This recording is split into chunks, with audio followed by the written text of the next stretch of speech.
5월 21일 목요일 새생명의 아침입니다. 다 함께 기도하겠습니다. 살아계신 주님, 새 하루 새날을 허락해 주심을 감사합니다. 결과를 위해 잘못된 방법을 선택하지 않게 하시고 하나님의 뜻은 하나님의 방법으로 이루어져야 함을 다시 한번 깨닫게 하여 주옵소서. 오늘도 정직함과 거룩함으로 살아가는 복된 하루가 되게 하여 주옵소서. 감사하고 살아계신 예수 그리스도의 이름으로 기도하옵나이다. 아멘. 오늘 우리에게 주시는 하나님의 말씀은 사무엘하 4장 5절로 12절 말씀입니다. 브에롯 사람 림몬의 아들 레갑과 바하나가 길을 떠나 볕이 쬐을 때쯤에 이스보셋의 집에 이르니 마침 그가 침상에서 낮잠을 자는지라. 레갑과 그의 형제 바하나가 밀을 가지러 온채하고 집 가운데로 들어가서 그의 배를 찌르고 도망하였더라. 그들이 집에 들어가니 이스보셋이 침실에서 침상 위에 누워 있는지라. 그를 쳐 죽이고 목을 베어 그의 머리를 가지고 밤새도록 아라바 길로 가 헤브론에 이르러 다윗 왕에게 이스보셋의 머리를 들이며 아뢰되 왕의 생명을 해하려 하던 원수 사울의 아들 이스보셋의 머리가 여기 있나이다.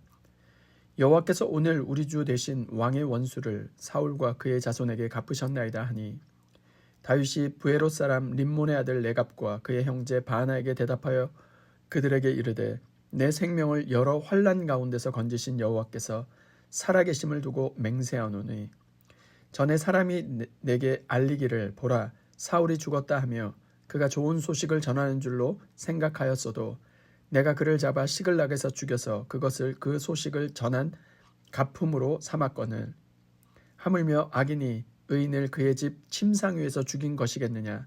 그런즉 내가 악인의 피 흘린 죄를 너희에게 갚아서 너희를 이 땅에서 없이 하지 아니하겠느냐 하고 청년들에게 명령하며 곧 그들을 죽이고 수족을 베어 헤브론 목가에 매달고 이스보셋의 머리를 가져다가 헤브론에서 아브넬의 무덤에 매장하였더라.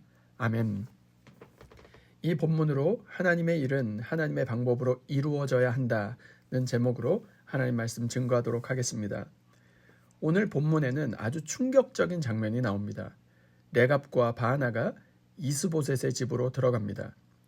그리고 침상에서 쉬고 있던 이스보셋을 죽입니다. 그런 다음 그 머리를 들고 다윗에게 찾아옵니다. 왜였을까요? 다윗이 기뻐할 것이라고 생각했기 때문입니다. 왜냐하면 인간적으로 보면 이스보셋이 사라지면 다윗의 왕권이 더 빨리 견고해질 것처럼 보였기 때문입니다. 그런데 놀랍게도 다윗은 전혀 기뻐하지 않습니다. 오히려 그들을 심판합니다. 왜입니까? 오늘 본문은 아주 중요한 영적 원리를 보여줍니다. 하나님의 일은 하나님의 방법으로 이루어져야 한다는 것입니다. 오늘 주시는 첫 번째 교훈은 이것입니다. 하나님은 결과만이 아니라 방법도 보신다는 것입니다. 8절 말씀입니다. 헤브론에 이르러 다윗 왕에게 이스보셋의 머리를 들이며 아뢰되 왕의 생명을 해하려 하던 원수 사울의 아들 이스보셋의 머리가 여기 있나이다. 여호와께서 오늘 우리 주 대신 왕의 원수를 사울과 그의 자손에게 갚으셨나이다 하니 레갑과 바하나는 자신들의 행동을 영적으로 포장합니다. 하나님이 하신 일입니다. 왕을 위한 일입니다. 하나님의 뜻을 이룬 것입니다. 그러나 다윗은 속지 않습니다. 왜였을까요? 하나님은 악한 방법으로 하나님의 뜻을 이루지 않으시기 때문입니다. 레갑과 바하나는 무엇을 놓쳤을까요? 하나님의 뜻과 인간적인 방법을 섞어 버렸다는 것입니다. 하나님의 나라를 말하고 있지만 그 방법은 철저히 세상적이었습니다. 겉으로는 하나님의 이름을 말하지만 실제로는 욕심과 계산으로 움직이고 있었다는 것입니다. 이것이 얼마나 위험한지 모릅니다. 오늘 우리가 살아가는 이 시대에도 우리는 결과만 맞으면 괜찮다고 생각하지 하는 경향이 있지 않습니까? 빨리 성공하면 된다.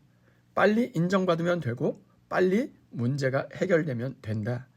그래서 때로는 편법을 사용하고 정직함을 포기하고 과정을 지나치기 일수가 아닙니까? 그러나 하나님은 결과만 보시는 분이 아닙니다. 과정도 보십니다. 그 방법도 보십니다. 그 중심도 보십니다. 그래서 성경은 말씀합니다. 잠언 14장 12절 말씀입니다. 어떤 길은 사람이 보기에 바르나 필경은 사망의 길이니라. 사람의 눈에는 빨라 보입니다. 효율적으로 보입니다. 성공처럼 보입니다. 그러나 하나님 없는 방법은 결국 무너지게 되어 있습니다. 반대로 하나님의 방법은 때로 느려 보입니다. 다윗은 지금까지 얼마든지 사울을 죽일 기회가 있었습니다. 엔게디 동굴에서도 십광야에서도. 그러나 다윗은 끝끝내 손대지 않았습니다. 왜였을까요? 사무엘상 24장 6절 말씀입니다.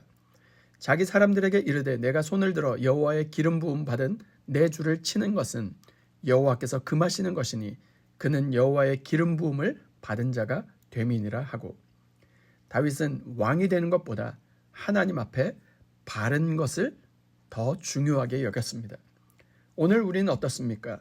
결과를 위해 정직함을 포기하고 있지는 않습니까?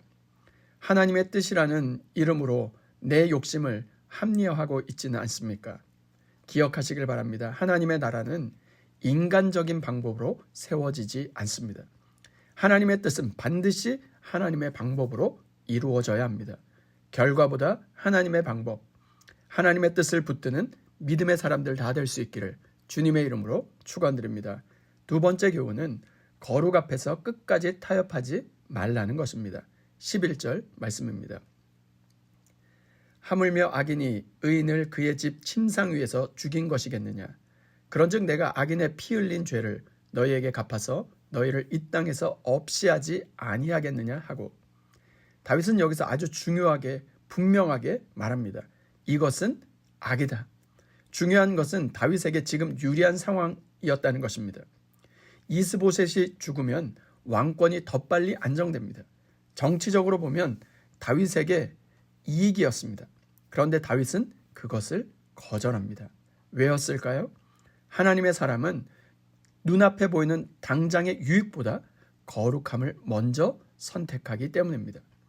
여기서 악인이라고 하는 표현이 중요합니다. 다윗은 결과가 자기에게 아무리 유리해도 죄를 죄라고 말하고 있습니다. 오늘 세상은 자꾸 우리에게 이렇게 말하지 않습니까? 결과만 좋으면 되지 않느냐. 다 그렇게 한다. 조금 타협해도 괜찮다. 그러나 하나님의 사람의 기준은 다릅니다. 하나님 앞에 바른 것인가? 하나님 앞에 거룩한 것인가? 이것이 기준입니다. 거룩함은 특별한 자리에서만 지키는 것이 아닙니다. 아무도 보지 않을 때, 선택의 순간에서, 손해보는 그 자리에서 바로 그때 드러납니다. 다윗은 왕이 되기 위해 죄를 이용하지 않았습니다. 왜냐하면 그는 왕권보다 하나님을 더 두려워했기 때문입니다. 오늘 우리의 삶도 마찬가지입니다. 좀 더디어 보여도 느려 보여도 정직을 선택하시길 바랍니다. 손해보는 것 같아도 거룩함을 붙드시길 바랍니다. 계산보다 순종을 선택하시길 바랍니다. 하나님은 그런 사람을 통하여 하나님 나라를 세워 가십니다. 끝까지 거룩함을 타협하지 않고 하나님의 방법을 붙들고 살아갈 수 있는 저와 여러분 모두가 될 수 있기를 주님의 이름으로 축원드립니다. 이 시간 주신 말씀과 공동의 기도 제목으로 함께 기도하겠습니다. 첫 번째, 주여 결과를 위해 잘못된 방법을 선택하지 않게 하옵소서. 두 번째, 느려 보여도 하나님의 방법을 붙드는 믿음을 주옵소서. 세 번째, 우리의 다음 세대가 세상의 성공보다 하나님의 거룩함을 선택하는 믿음의 세대로 세워지게 하옵시고, 다음 주에 시작되는 BBS 가운데 하나님의 일하심이 나타나게 하옵소서. 공동의 기도 제목과 각자의 기도 제목을 주님께 올려드리며 함께 기도하겠습니다.